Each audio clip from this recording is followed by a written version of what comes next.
We are started, so when you hit 4 o'clock, go for it. Thank you.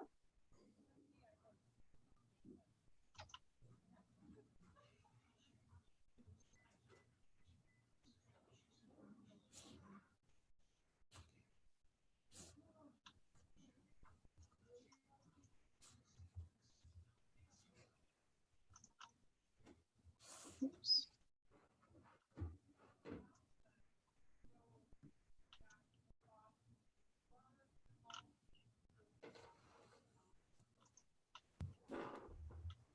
Okay, looks like it is 4 o'clock. So I will call the special meeting of the Wenatchee School Board on June 16th to order. This is our regular meeting regarding COVID business for the district. So, Paul? All right. Good afternoon, board and community members. It's only Tuesday, but it already feels like a full week.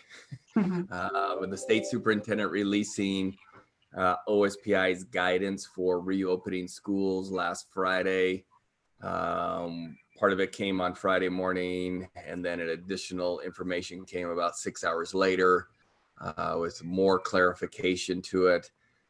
So really been spending a lot of time, team has been really trying to understand what the document is talking to us about, what do we need to do, and really just trying to make sure we can organize all of our work to ensure that we're meeting their guidelines. This afternoon, state superintendent at roughly 2:30 tried to give greater clarity on a number of those topics, you know, from being the 6 feet, masks, all these different areas, and where there appears to be no wiggle room is around the 6 feet, that we are going to have to maintain that and make sure that we're maintaining that with our desks. And that's where they recognize that's not going to occur the entire class period, but they want to limit those other interactions as much as they can. Recognizing they're already doing other mitigating factors with the masks. Masks are required. They're not moving on that. That's staff, that's students. The piece that they're still trying to figure out are, can staff wear the face shields like students have that opportunity? State Superintendent Reckdahl is trying to speak with Department of Health around the instructional and learning value of a mask to be able to see a teacher's face. So those pieces are going to be decided in the coming days, we hope, because we got to get to ordering. But masks by everybody are required. He could not have been more clear about that. So if people refuse, as students, they will be asked to be picked up by their parents. Staff, that will be handled in a different manner. But he was crystal clear that this is where we need to be because of the health. That's how they're able to move towards reopening our schools. The hygiene, the washing of the hands, critical, and making sure we're doing that throughout the day. Making sure, so the desks, the 6 feet apart, really clear on that. But there are going to be, because of those mitigating factors that we talked about with the mask, the hygiene, they recognize there's going to be some interactions with people during it, but those should be for short periods of time. Teacher comes over, gives some feedback, gives some consultation with a student comes up, asks a question. Those are short-term pieces. What they're talking about are for the intent of the school, you know, the class period, that students are in those desks that are 6 feet apart. So those pieces really push us towards looking at each of our classrooms and understanding where each of our classrooms are at and the configuration. But even more so, beyond the configuration, how have some of our teachers, our educators, organize their room, and what pieces of furniture are in those rooms that may or may not have to come out of those rooms in order for us to be able to get the number of students in the classroom. So a lot of logistics, quite honestly. Heard as well, glad about this, that the bus, the same 6 feet rules are not going to be implemented on the bus. They're thinking, the health agency thinking is, as you're starting to fill up the bus, keep as much social distancing as possible. So Paul gets on the bus in the morning, Paul sits back here, and as you slowly keep trying to keep kids as socially distanced as possible, recognizing the more we fill the bus, the closer we are to school and the less time kids are around each other. But again, the face masks are on, hand washing prior to getting on the bus, and those pieces. Health screening, we're still kind of working through some of the logistics on that, but their guidance is that parents are part of this, that are telling us that, they've screened their kid. There appears to be no, fever, runny nose, coughing, all those symptoms, that they do not see those symptoms in their child as they're sending them to school. Staff will need to do the same thing, basically signing off in some form or fashion, and we have to figure that out as well on a daily basis, that I don't have any of those symptoms either, and I'm safe to come into the school. So that's why they believe, with all those mitigating factors, that they can open our schools safely.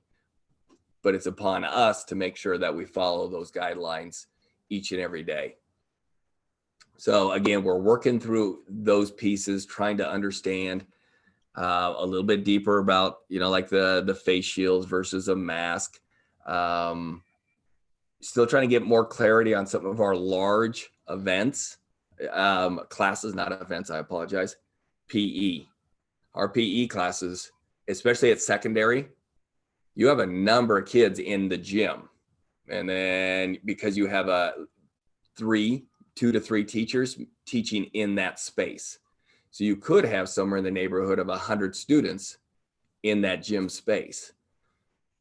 He spoke about it a little bit today, but it actually, it didn't seem to register with me what he was talking about, where we're kind of like coning off groups of students. But does the 6 feet still have to apply within PE and those pieces? Choir, the medical field is really clear on this. The singing, unless you're in a very large kind of auditorium or common space, they don't want that occurring, because they know that the singing really pushes out the droplets at a much further distance than the 6 feet. So those are pieces we have to think through. So it's those large groups of students that we have for classes, the PEs, the orchestra, the band, the choir, those types of courses. We've got to dig in a little deeper on that, and what does that look like? We also recognize, so we're working on 2 different types of plans. We're working on kids coming back, and that is our goal, that vast majority of kids come back into our schools with all those protocols in place. The other piece is looking at a continuous learning, what the OSPI calls a continuous learning plan 2.0. That is our online platform, but much more robust, much higher quality of instruction. And he was pretty clear on this. I'm just going to click over to a few notes that I wrote on this. I'm just going to scroll down for a second here. There's more structure from the standpoint of how much instructional time is being given, but then when students are in front of a teacher, what are our students doing during this time? So a great amount of structure must come from our online learning. And what I heard him say is, our online learning has to look significantly different than where it currently looks now. And we heard that, and I'll touch on this as well here in a moment. We heard that also in our focus group. So I'll talk about our focus groups next. I'm just trying to go through my notes that I was feverishly writing as he was speaking. He sees the 180 days and the 1,027-hour clock hours in the traditional sense being very, that we're not going to go away from that. And that's kind of where he's talking a little bit about the continuous learning 2.0 around the 1,027 hours, how we need to be accountable for those 1,027 hours and not assuming some kids are going to do something, and that the engagement factor and all kids must be engaged in learning, be it traditional or online. Good news, because we kept hearing multiple things on the CARES Act dollars from the federal government, that the legislators may keep those dollars. We heard today that 80% currently, 70 to 80% will be coming to the school districts in early, I think he said in early July. The state was hoping to keep 10% for connectivity, for a couple other PD opportunities, but the Office of Financial Management said no. State, you can hold aside those dollars right now, but we don't think we're going to give them to you. What they can do out of those dollars are give some dollars to those schools who aren't Title I school districts or who never applied to be a title school, so they can use their state dollars to support those schools. But it has to be out of their 10% that comes from them. So that was interesting. It was really good news for us because early on, we made a concentrated effort to say, okay, we need to make sure that all of our kids have that we can go to a one-to-one in case COVID comes back next fall and we have to move to online learning. So we made a substantial purchase with the thought of CARES Act. And then when they took the CARES Act back, we're like, uh-oh. But it seems like it's coming back to us along with a number of other items that we purchased with that thinking.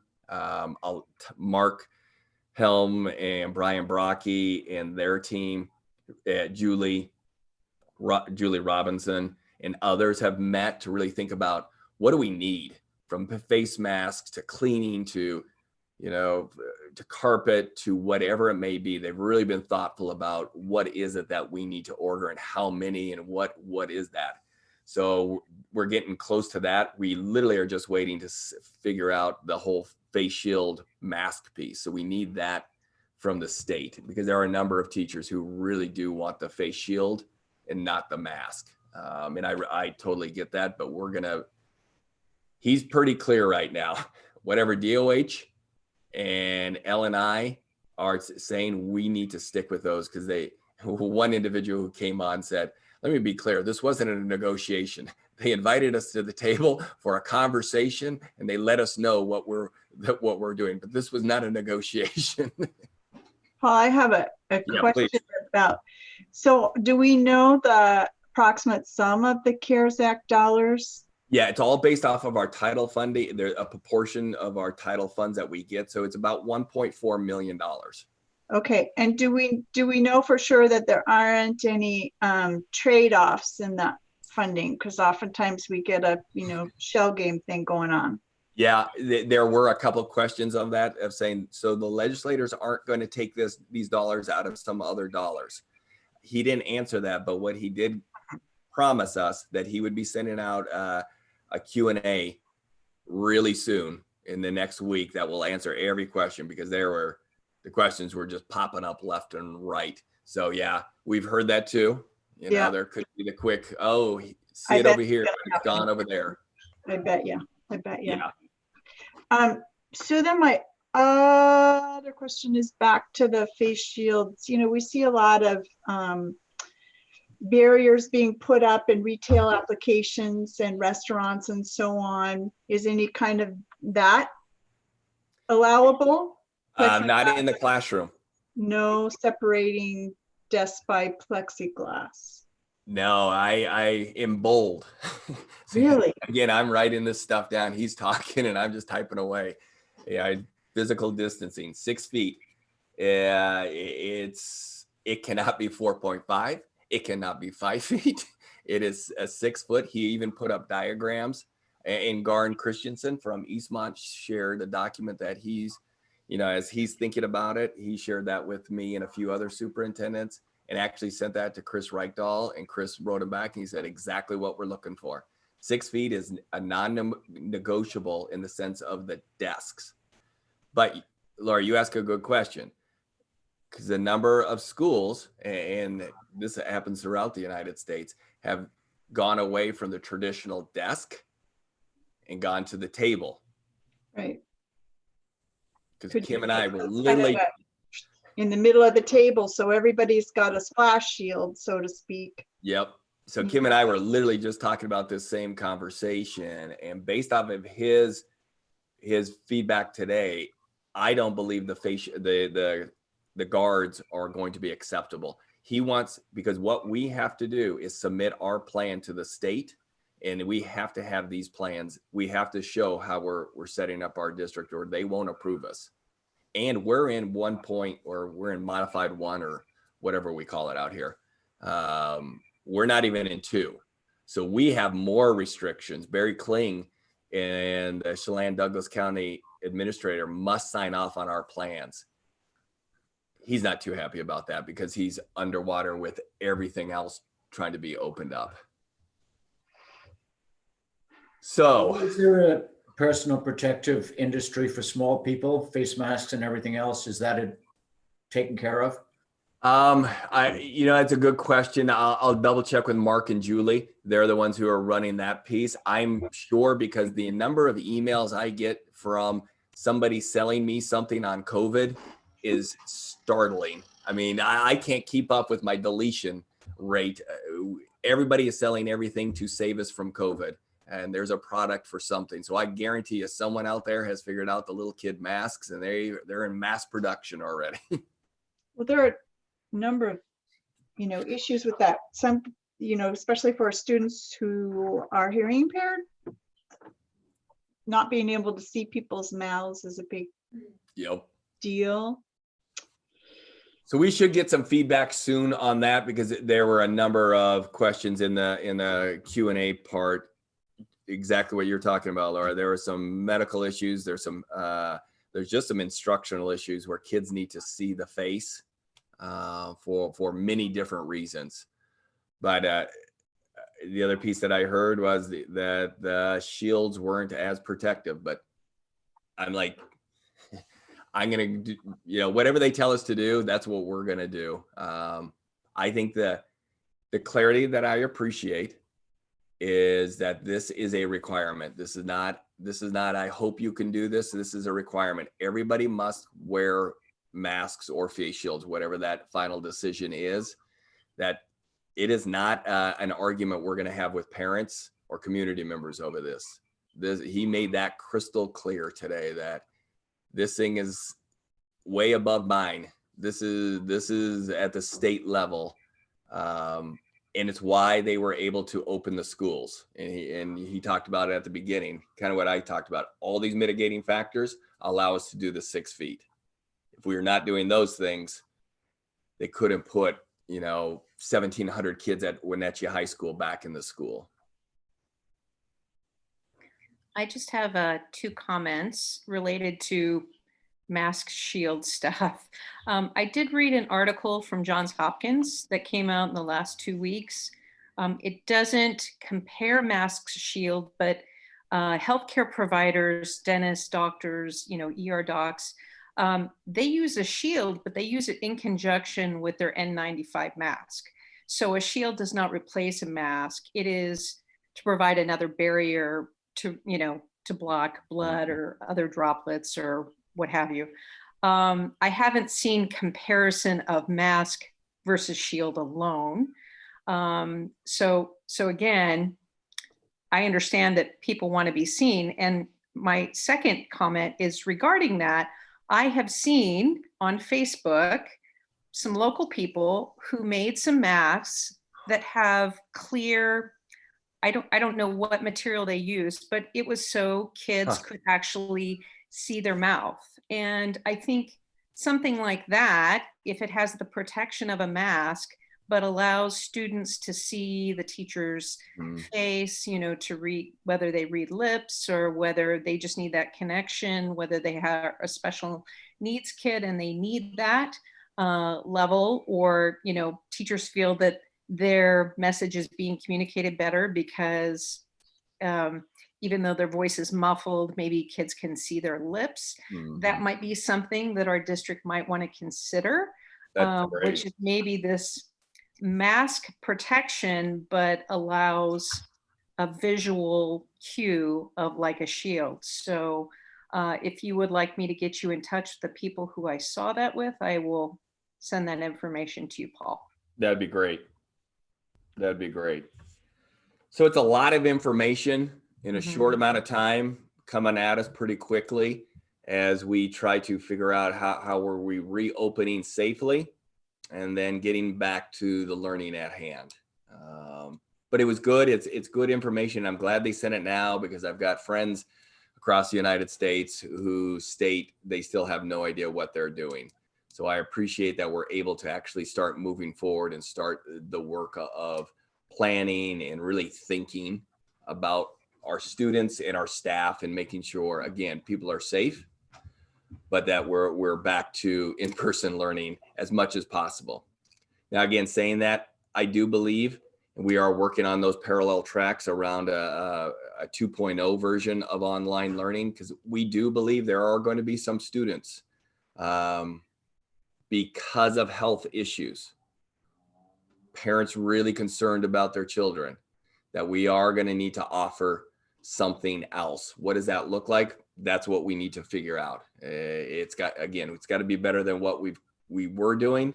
And then with all the requirements of the state superintendent, but I think it's going to be really critical that we do that for a couple of reasons. One, there are kids and we should do right by our kids. Two, there's also a financial piece here as well.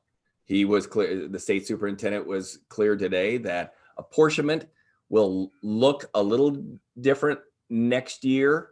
But what won't look different is the money will follow the kids.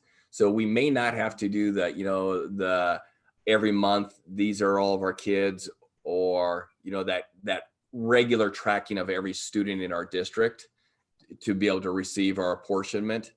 But if a student leaves us to go to online academy, whatever, those dollars would leave us. So those are pieces that we really need to be thoughtful about how, we don't want to lose our kids. We want to educate them. And if they're going to go to an online institute, I think we can build something fairly comprehensive to be able to meet the needs of our kids. So Ron is going to be kind of taking that lead on that work. He's done some of that work in his past for our school district. Had an ALE program. So we'll continue to lean on that and really lean on Greg Lovercamp and the Valley Academy and the incredible work that they've done out there. Theirs is a little different component. There would be more a traditional hybrid where you've got the in-class and you've got homeschool component with the ALE component of it. So there's differences, but we really need to lean on Greg because that program has continued just to flourish and really be a great home parent connection for our district. I mean, that is an outstanding program that brings students in from around the region. So really lean on Greg and learn from Greg and his team what's working, what's not working. So I have a question about the high school schedule in particular. The master schedule is done. Is that correct? And so in a sense, and I'll just push on this one piece, Laura, and then I'll let you keep going. He was really pushing hard on this whole idea of cohorts. What the medical community is, again, bringing all these kids back, but they really want us pushing hard on cohorts staying together. In elementary, it's almost, that's what they do. I'm in Mrs. Jones' first grade class. I generally stay with Mrs. Jones' first grade class all day long. At the secondary, at the middle and high school, there's a little, Middle school, because they're pretty tight in their core teams. That group of students kind of stay together. But at high school, it's a lot of intermixing of students. So that was one that he pushed hard on. That was not on the top of my radar as much as it was, when I read it on Friday and yesterday.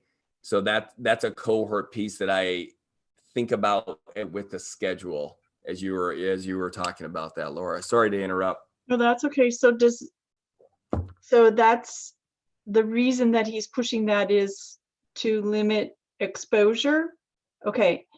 So more students. So this group is now, I want to say contaminated, but they have now spread or transferred whatever was occurring in this group to this other group. sure. So I guess my concern is, and what I've been hearing is that there are AP classes in the continuum, for example, in calculus or chemistry, that are now not being offered. Like there's a progression that kids that are high achieving are going to be going on to medical school or some other science, aren't able to take because we have eliminated those from our schedule. Is that what kinds of limitations have we put forward in our schedule? That I don't know. I have not had those conversations with Eric yet around just what are those daily offerings. That's something I can check into though.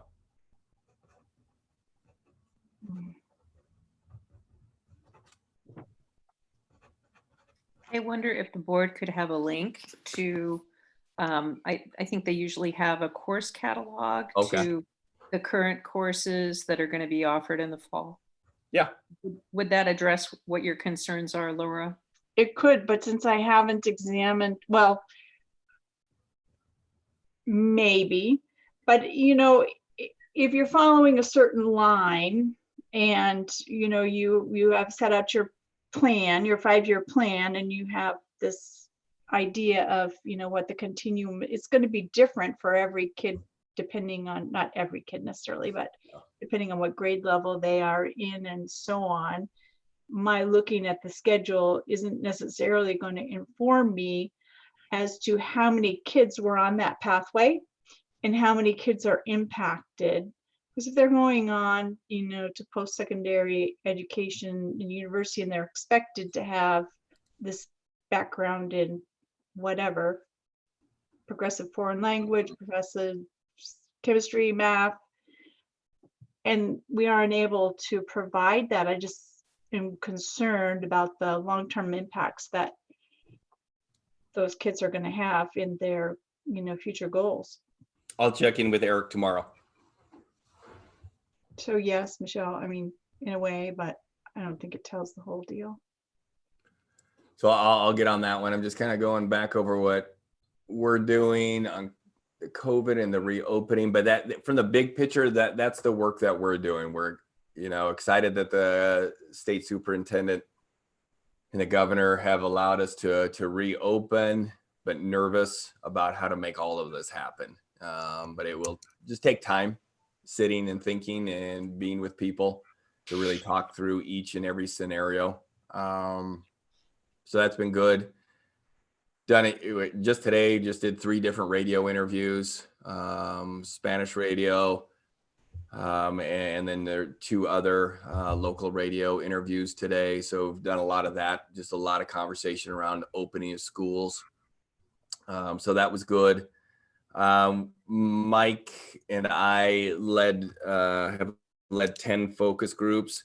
Diana and Ron participated, Kelly from the staff side of things. And again, those were with students. We had student focus groups, kind of the upper middle school, high school kids for the students, parents from all different grade levels, backgrounds, students progressing academically across the board, and then staff members across all of our schools.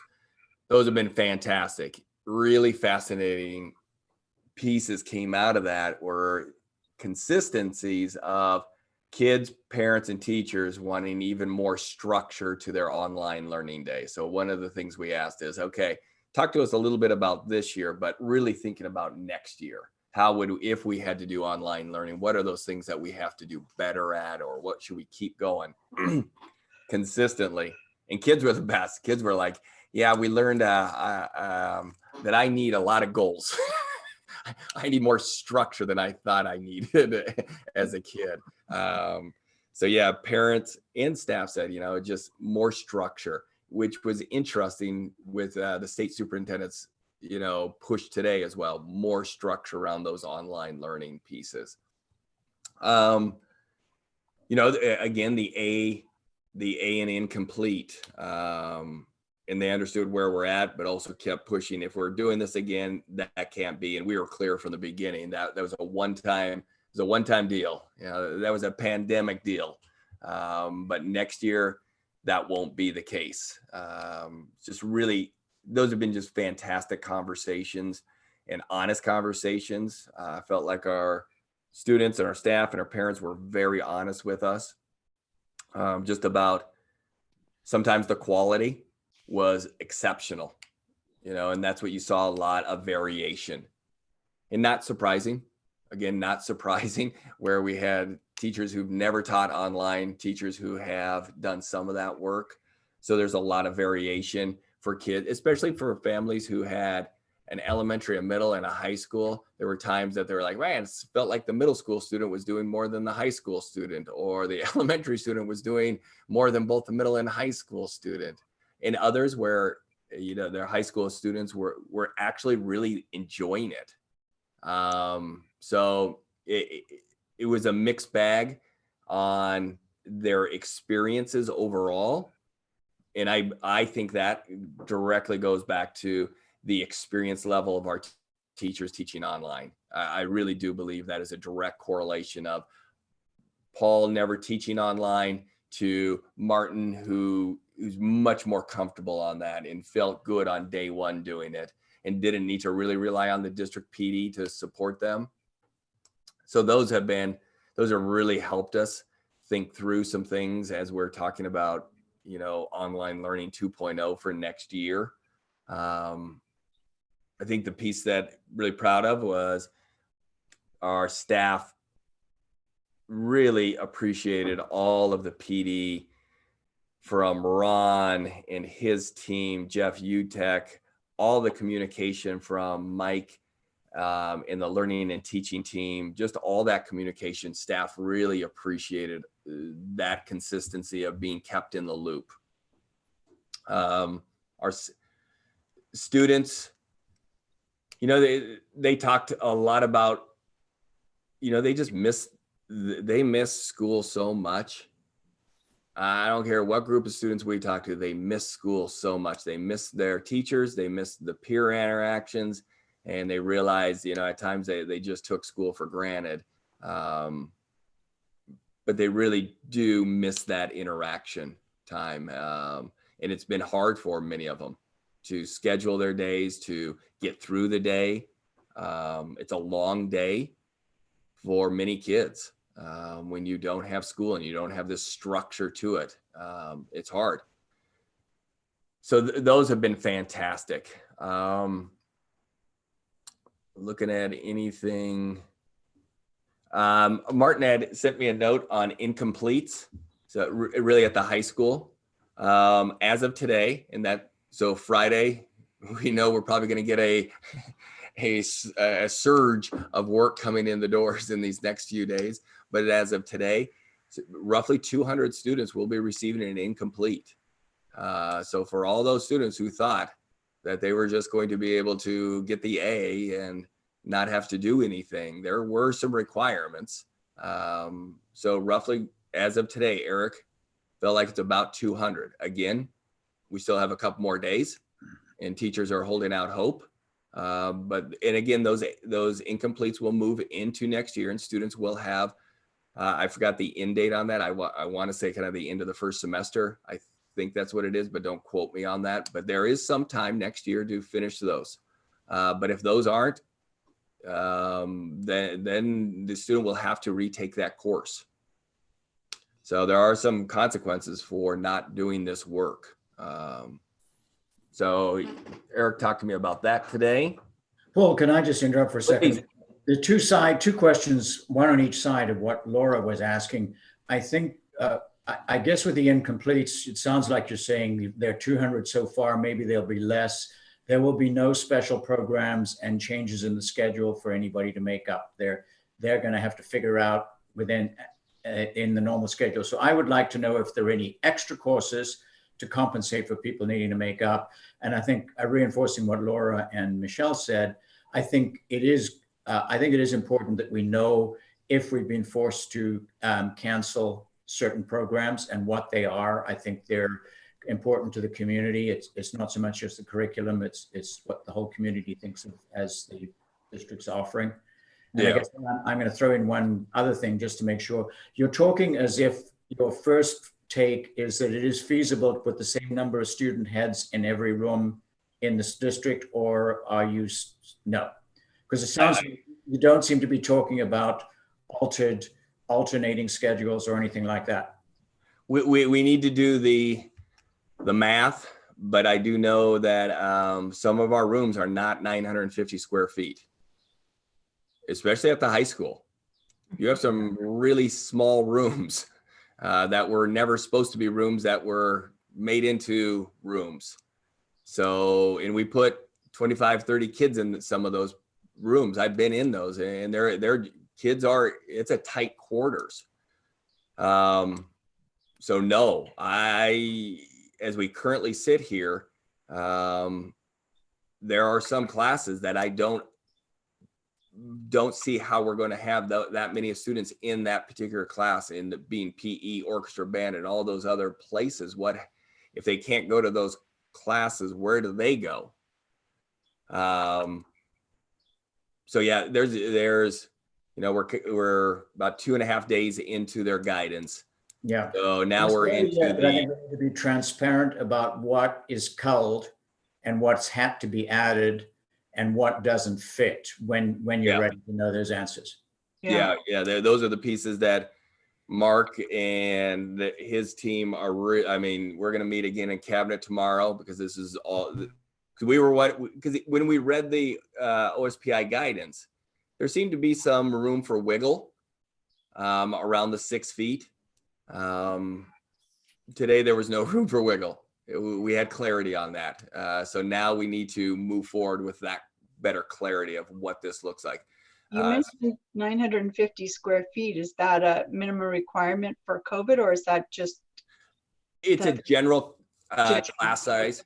Okay. Yeah. So when we think about it, in Garn, like I said, sent over a draft document, and he showed where within a 900, I think it was 50 square feet, he could get 25 students in there with 6 feet and a teacher with 6 feet of clearance. So it worked. Hanging from the But yeah. Yeah. So, I've heard it as an architectural norm for classrooms. Yeah. Okay. Without COVID. So without COVID. I want to go back up to the question about what courses are lacking in the schedule or will be lacking, and wondering if we are partnering with Wenatchee Valley College in the Running Start program or any online. I mean, you already said that we're going to build an internal system for online. Yeah, I mean, that's a piece that we have to look for. But if the students go to Wenatchee Valley College, they're going to be Running Start students. That's what they do. Is there an opportunity for partial Running Start and partial high school? If they can get some of the courses that they need at the high school, but not all of them, are they able to go part-time to Wenatchee Valley College to pick up some of the rest, or is it an all or none situation? Yeah, piece that we can look into. And then Martin, you asked, nothing's off the table. I mean, we may be in a hybrid situation because we can't fit all the students into our school, and then we may have to do something very different. Our hope was not to do that. Our hope was to bring the vast majority of students back and then offer online opportunities for a small contingency of students. but each day that the rules change, we're going to have to be nimble, and we're going to have to adjust to the rules changes per the, and most of these are coming from the medical field, the Department of Health, and making sure that we do that work. On the course offerings, nothing's been deleted because of COVID. There are no course offerings deleted because of COVID. If there's anything that hasn't been offered again, it's probably because of low student enrollment numbers, but I'll get back on that one.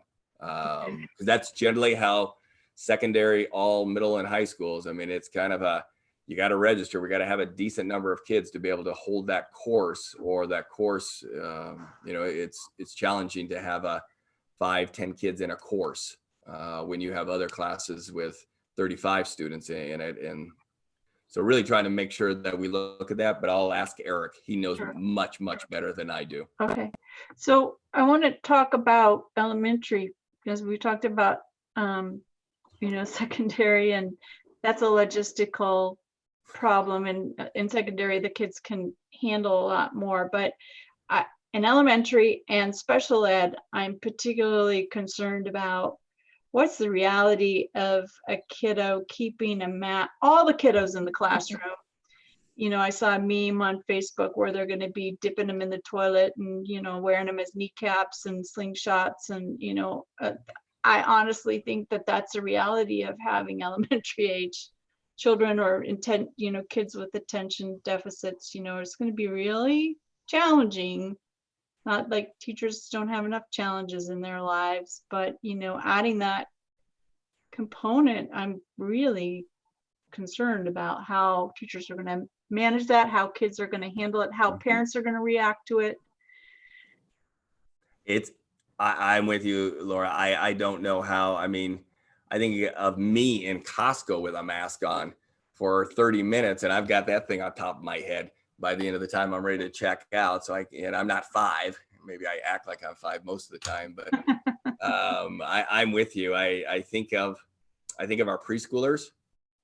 I think of all the groups of students you identified at elementary, and how do you keep that on? I also had somebody, and again, this is not an area of any of my expertise. I think it probably will be by the end. Is it safe to have the mask on all day long? Somebody was saying that's a long time to have one mask on. Do we have to switch out masks? What happens there? And I'm like, I don't know. But that was just a new thing somebody threw at me today. I think we're gonna have to give people a lot of grace. I think we're gonna to do a lot of grace with our kids. And I think that also goes to the point, and probably why the health officials really want to push on this cohort piece, that kids are just staying together. It's kind of that, okay, whoever's got whatever in this group, at least that's within that group, and it's not trying to go too far outside of that group. So I believe that's some of the rationale for why they really want to push us on cohorts and keeping our cohorts together. And at the elementary, it's easier to keep our cohorts together. But that's a long-winded answer to say I have no idea how a 5-year-old is going to keep that mask on his or her little face longer than 10 minutes. So Paul, just a comment on what you said about wearing that mask for hours.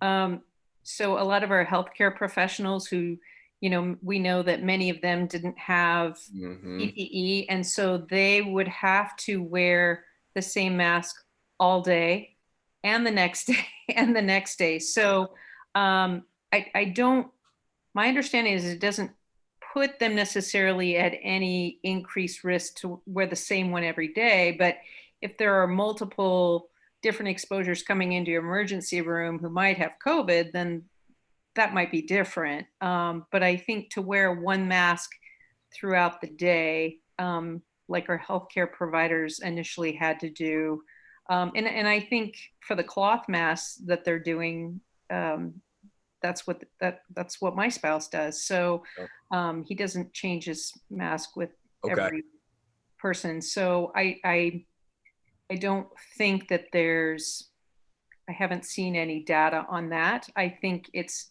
more that people have to wear masks. And I think our community is not really, when I'm out in public, I don't see a lot of mask wearing, unfortunately, and so I think that will be some that people have to get used to if they're not already doing that. I agree, Michelle. So that's good to hear on the what doctors are currently doing and what they did do. So for me, it's going to be really important that we're collecting all those questions, and then we're communicating out to our parents and our community as to the why behind what we do. And here's a question, here's an answer, and a good solid answer. That's going to be key for us to make sure people feel comfortable.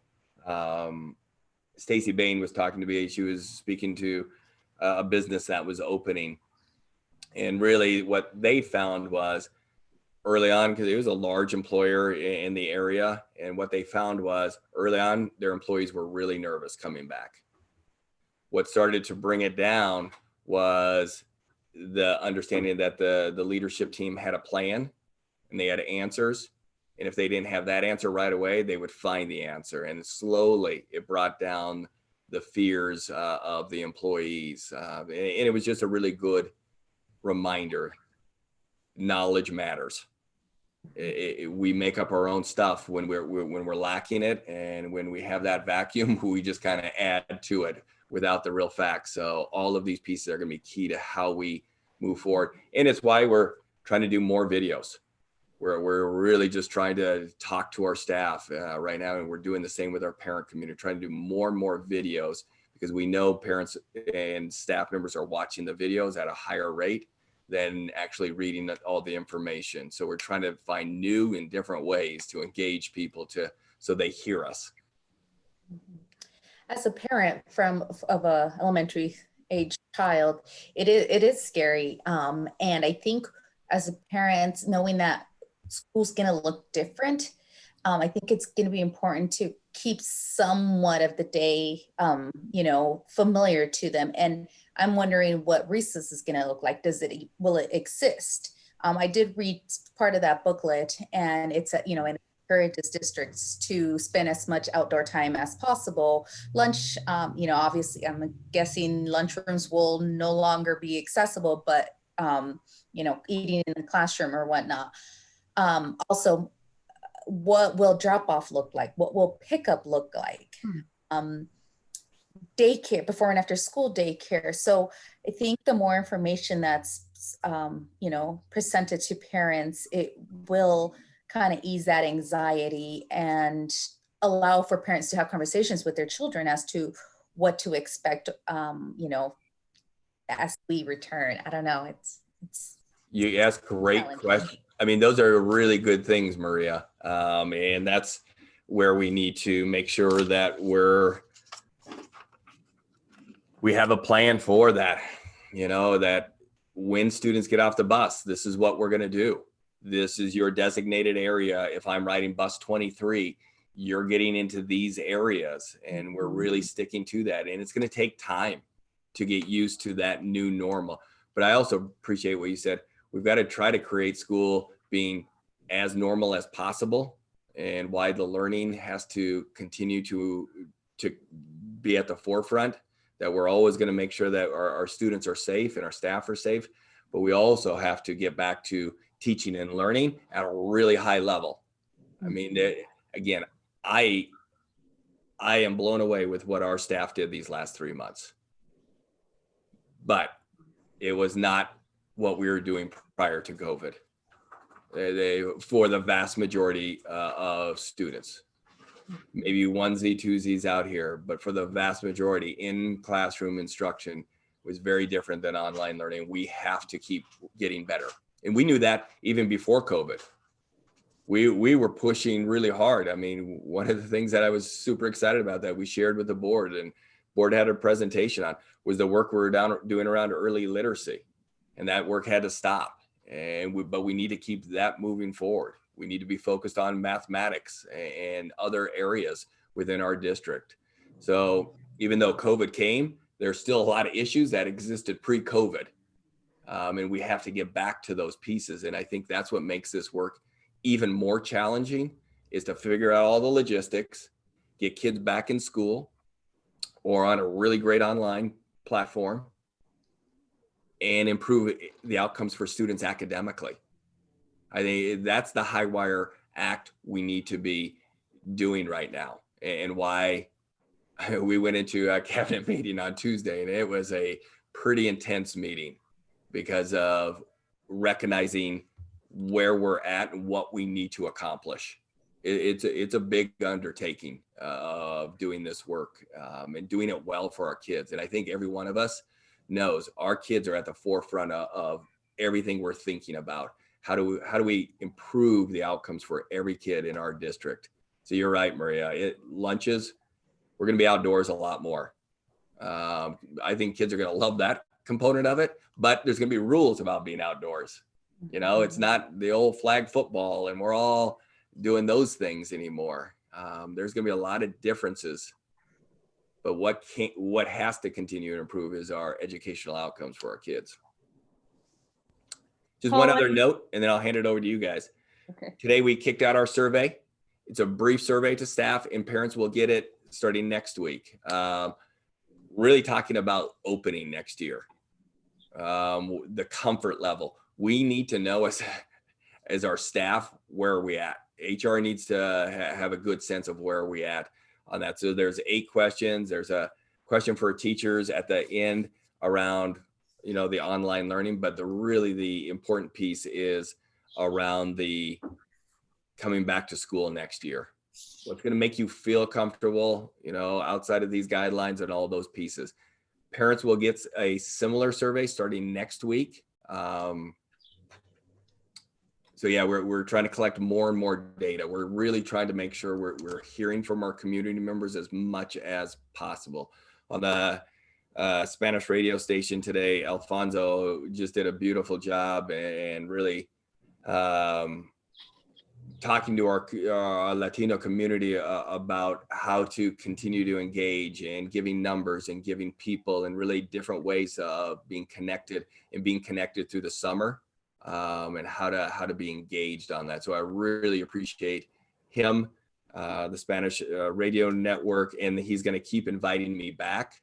And again, Nadia Bush is on there on a regular basis as well. So we've got to find different ways to engage our community, and that's a great avenue. And Alfonso is, you know, what we continue to learn from Maria and others in the Latino community. Relationships are the key to it. And Alfonso backed that up today. He said every time he's off the radio, he'll get 15 different emails, phone calls at his home, at his work, thanking him, but also asking just more questions because they trust him. And so do our parent liaisons. There are many times, and Alfonso said that, he said, there are many times the parents won't ask me, but they'll ask the parent liaison because they know that individual really well. So that made me feel good that we're starting to build those inroads, and trying to make sure that we're connecting with our community. Your turn. So one of the concerns as to instruction when children return to school is we're going to have kids all over the board at the elementary level. And so, you know, as a parent, again, I'm concerned as to, you know, what is it going to look like for those kids that are struggling because of, you know, the way we ended the year. And then there's going to be those that are going to, you know, miraculously be at grade level entering their new grade.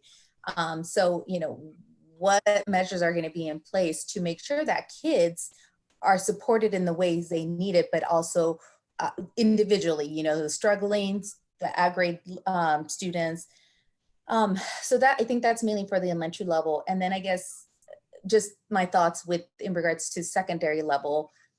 So if a student received an incomplete, say like Algebra 1, it's automatically going to be rolled over to the next sequence of math course, even though they have an incomplete.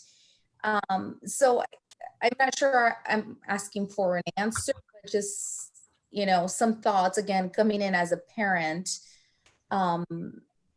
And then if they are promoted to the next class, you know, what kind of impact has this year had on the student for the new course? Yeah, good questions. So what are the other pieces? I'll circle back with Eric, Ricardo, and Donna and Molly, because they do have a plan at the high school, and I also believe at the middle school for some of those classes that they were in this year in that semester course, and that they were going to compact them for next year. But let me get clarity and specific examples on that. So that kind of goes back to Martin, your question, what are we doing for some of those courses that students may have missed or struggling in? I'll get that information, but I don't have the exact logistics on each of those courses and what that looks like for you, but I'll get that in writing and I'll get that out to you. And Paul, going further along it, I kind of assume, so I didn't ask the question originally, that almost 100% of the teachers are going to be doing a modified start to the year because they're going to have to adapt for what's happened in the last few months, and that every single teacher is going to be teaching the revised curriculum. And I assume that you're talking about that amongst yourselves. Yeah, we are. You know, the good news of the bad news is everybody went through this. It wasn't, you know, just 5 kids out of Lewis and Clark, 10, you know, classes over at this school and those other schools. Everybody went through this. Everybody has that 3-month period. Maria, you're right. There are going to be some students who were just rock starring through this, but the vast majority are probably going to be where we left them off. And there's some research out there, current research, that's saying, oof, it's probably, you know, they probably got about 7 months of the education, and there's no way, even when you consider the online piece, the researchers saying it probably doesn't count for a whole year of education. And no disrespect to everybody who's working hard online, but they feel like it was more like a 0.7 as opposed to a 1.0. So to your point, Martin, I think we're all going to be kind of starting back and making sure that we're going reviewing and doing a lot of that work that should have occurred these last couple of months. So those pacing charts and all of that other work needs to be taken into consideration. Where are we at? Assessing students. Dr. Stacy Bain, one of the things that she's taken on is the work around assessment and making sure that we're assessing in a really timely manner, that we're getting the information back, and so our teachers can make the adjustments in the moment as opposed to waiting a little bit longer than we have in the past, because that's going to be more important today than ever before, is this quick turnaround of where's Paul at with his skills, and on what very specific skills is Paul lacking, and then we've got to clean up on those skills and move forward at a quicker pace. And Stacy and the L&T team are really taking that on and trying to jump into that work. So Paul, I just had a couple of questions, and they tie in with some of our alternative high school experiences.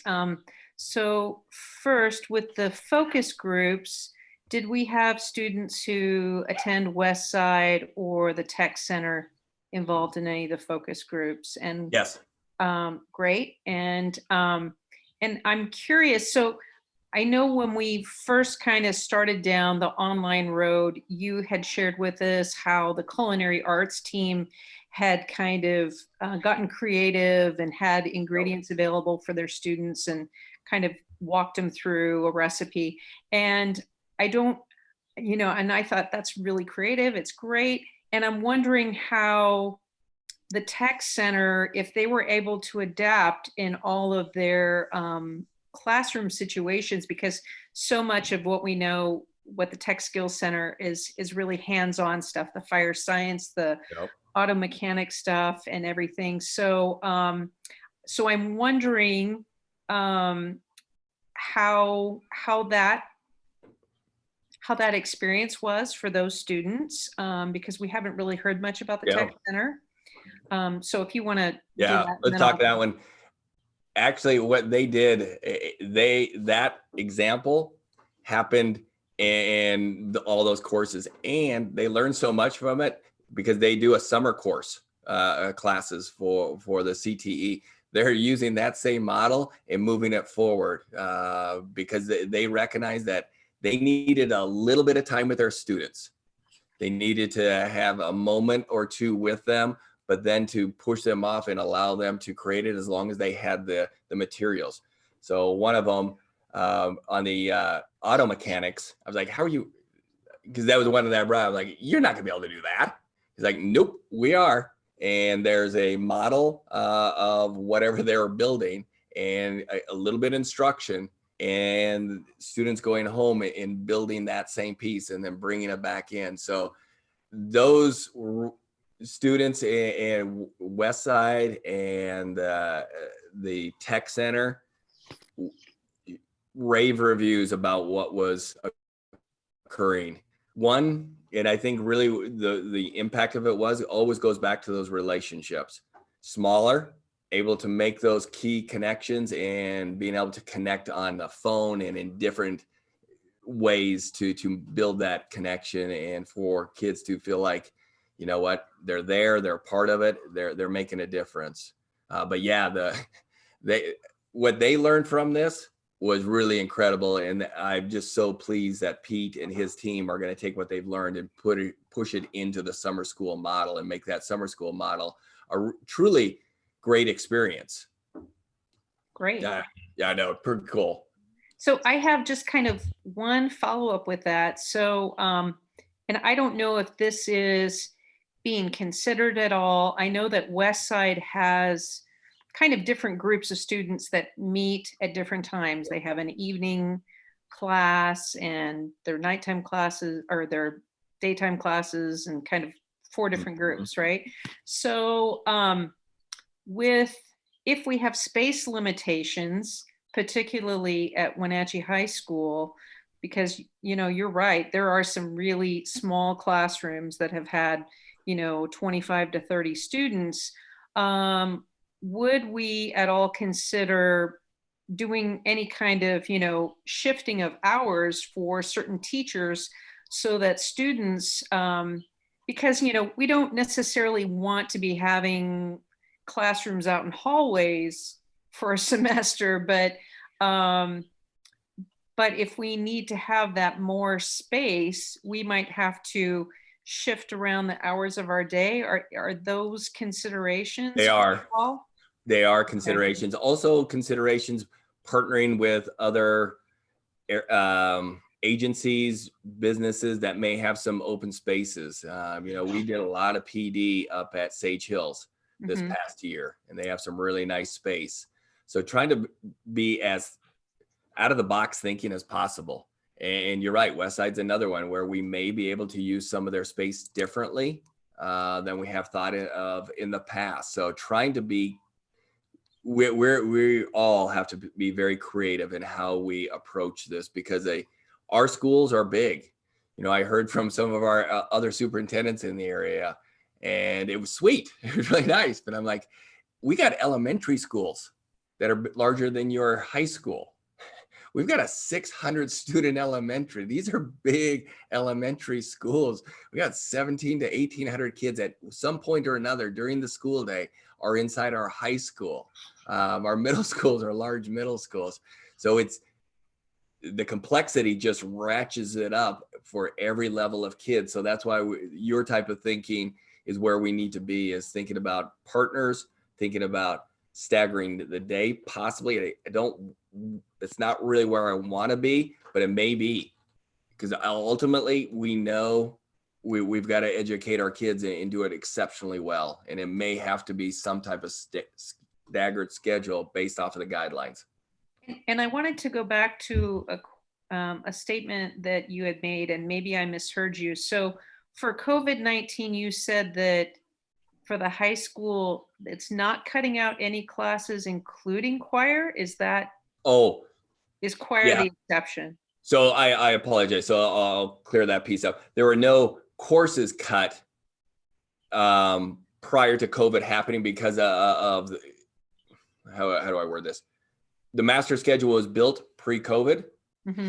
No courses were canceled because of COVID. Now these new rules, now they may make some changes because of singing is a health risk and not a course that not enough students registered for. Okay. Did that help? I feel like that was like Yeah, word that's salad there. that's kind of what it. So yeah, I thought you had said that that things like choir would likely be largely affected, and depending on space for these other musical groups, et cetera. So Yeah. anyway, okay, thank you. Yeah. Two different conversations that I kind of blended them together. No, So it's I okay. apologize about Thank that. you.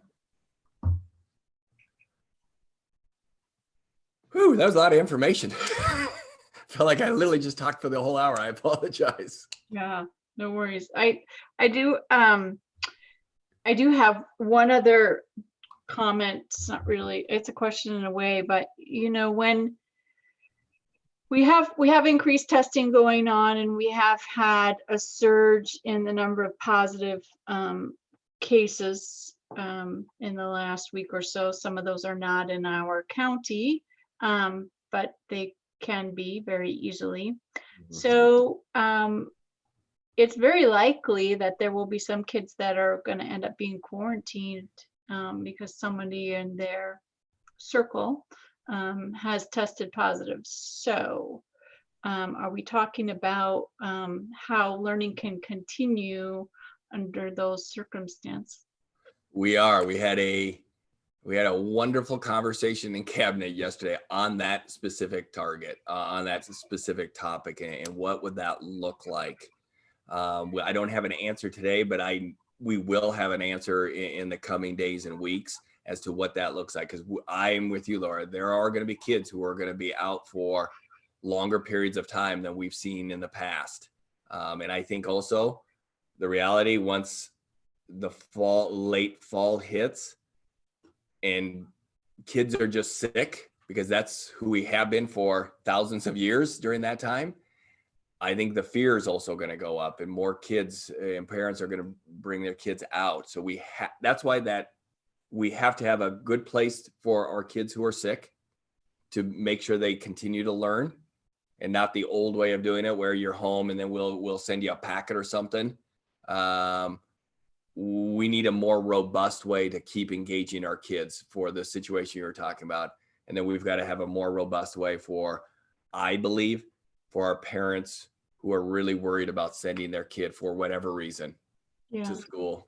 Well, kind of along with that isn't it true, or maybe it isn't, maybe teachers have built up so much immunity that they don't get sick when they come back to school. But my thought would be that, teachers would also get sick. That's a huge piece that we're talking about, and why our staff survey is so important.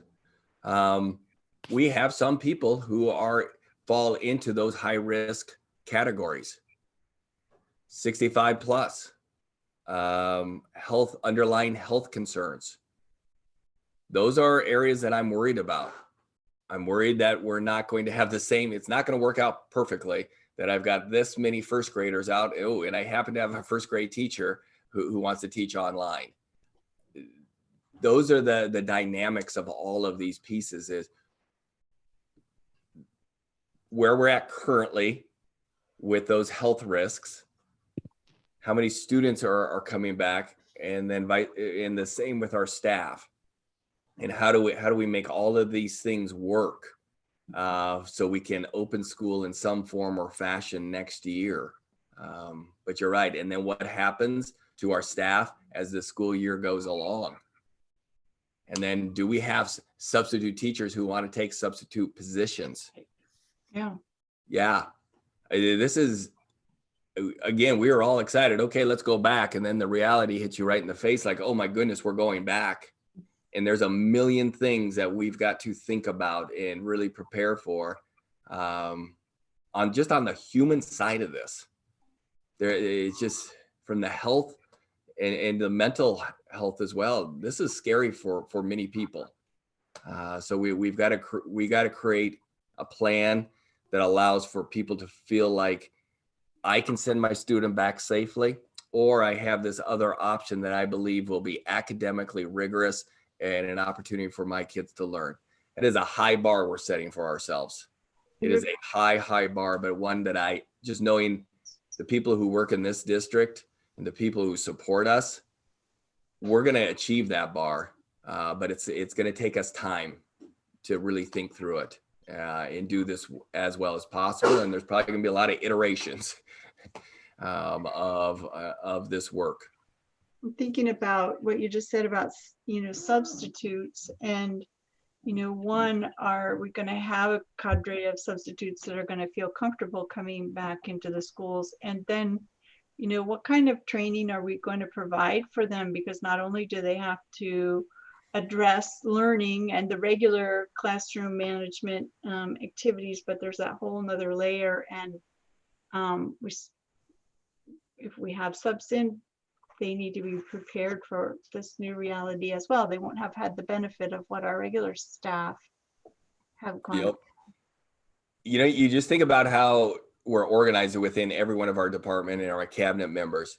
There is not a cabinet member who does not have a large undertaking to get, from HR, all the pieces we just talked about there, finance, operations, teaching and learning. I don't know if I'll ever see them again.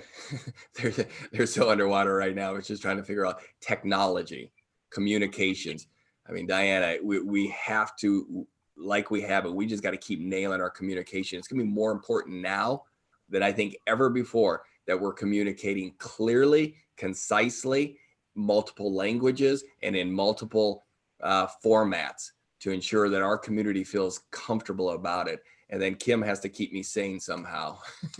So she probably has the biggest task. And also the plan of how the district will address when we have a positive case of a student or an employee that has been in the building. They didn't get into that a lot today, but they told us that more is to come with that. Because if we were back, early before we shut down, it was okay, that those group of people have to go home for 14 days. If we're going to have to shut down every 14 days, it's going to be challenging. So we need medical, the medical side of the Department of Health. They're going to have to really give us clear guidance on what does that mean when we have a identified COVID. What does that mean for everybody else? And this whole contact tracing. I didn't even talk about screening. What does screening look like on a daily basis? So all of those pieces we have to have a plan for. Paul, I have a really dumb question. If you'd asked me a month ago, I would have expected that we'd have had to have a rolling or a staggered start. And furthermore, that's what our marching orders would be. And you can see all the endless problems with that. But the difference between trying to have everybody start simultaneously, all grades, all ages, all buildings, versus perhaps if there's any way in your planning that you can actually go in and break that up into a number of steps so that you can reinforce the first people in, find your snafus, help them with the second one. It may be totally crazy, but it's just a thought that came back to me as I was looking at the cliff that you talk about, trying to get everything ready. Honestly, there are no bad ideas right now. We've got to think about everything because everything is a possibility to do education exceptionally well.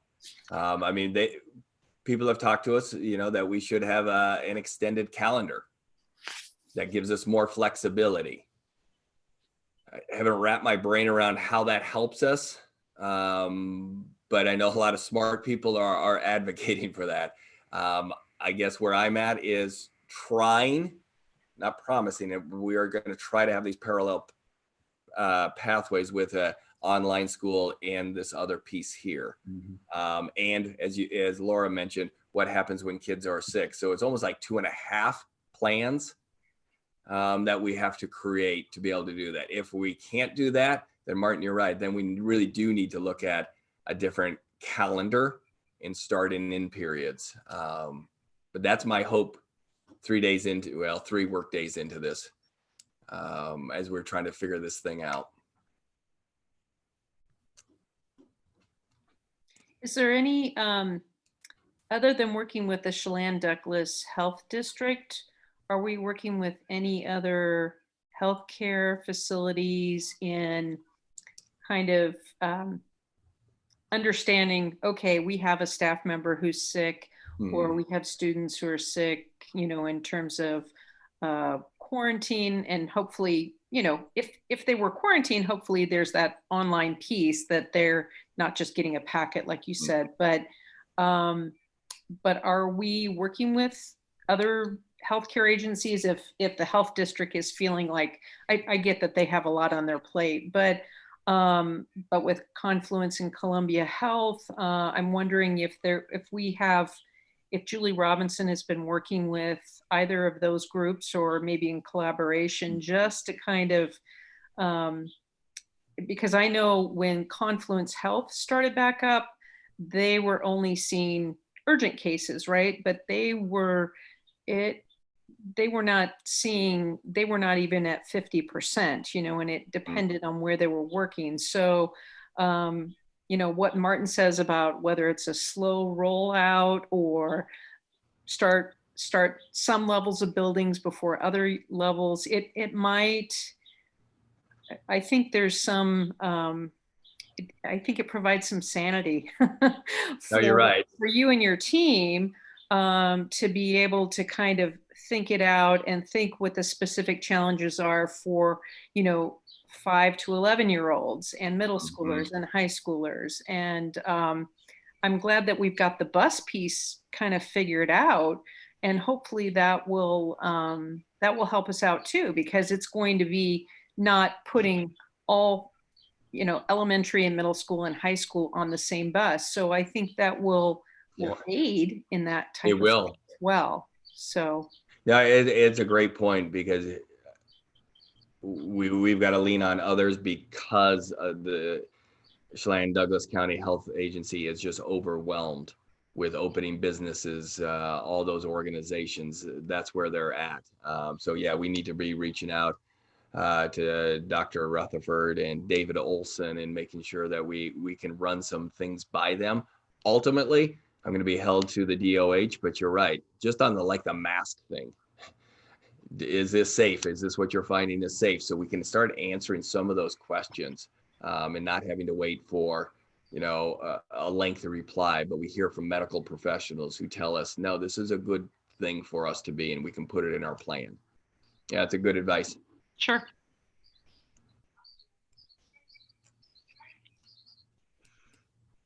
Okay, All right, team. we exhausted the topic for the day.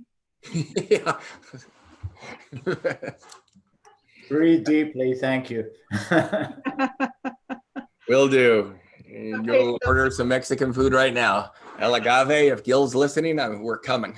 I don't have my calendar in front of me, but our next meeting is Next Tuesday. next Tuesday, and we have an agenda planning meeting on the 22nd. I don't have mine in front of me either. Oh no, because we're moving into July, so my team is going to need some time. There's not been a person who's taken a day off since COVID hit on March 18th. Anybody who had to drive somewhere was literally on phones. We need some downtime in July, and that's typically been the case with the board. And I know this is a little bit different. So we got to talk about what does July look like for our board meetings. But honest to goodness, my team needs some separation. Yeah. They need separation from me, probably more than they need separation from anything else. But they definitely are going to need some downtime, because August, the moment we're back, they're going to be going. We're going to go hard for these next couple of weeks. And then I just hugely advocating for my team to take their vacation during July, because I don't know when they're going to see the light of day again after that. Absolutely. And then I'm not out to lunch. We have a workshop on Thursday, right? Yeah, thank you. No, you're not out to lunch. Thank you. And we'll post that packet tomorrow. I just didn't want everything. Kim's posting the 23rd packet tonight, if she hasn't already sent that out. And then we'll post the workshop packet that Larry's put together, and it's a PowerPoint. We'll post that tomorrow morning. Okay. Thanks. We do have a couple contracts that will be added late to the 23rd meeting. We're just waiting for some final sign-offs. Cam, what was the other one that we're waiting for? Oh, and the F1, the official F-195 form from Larry on the budget. So, but that will be in there. Okay. Okay, so I found this schedule and it appears then that our next, let's see, our next meeting is the 3rd of August. Yeah. Oh. Third is agenda review. I'm having Kim. Yeah, it's the 11th. Sorry. Oh, and the meeting is the 11th. Okay. Yes. Okay, great. Okay, team. We'll see you Thursday, 10:30 for finance workshop. Great. Okay. Okay. Thanks, everybody. Thanks, everybody. Have a great Bye. night. Thank you. Bye.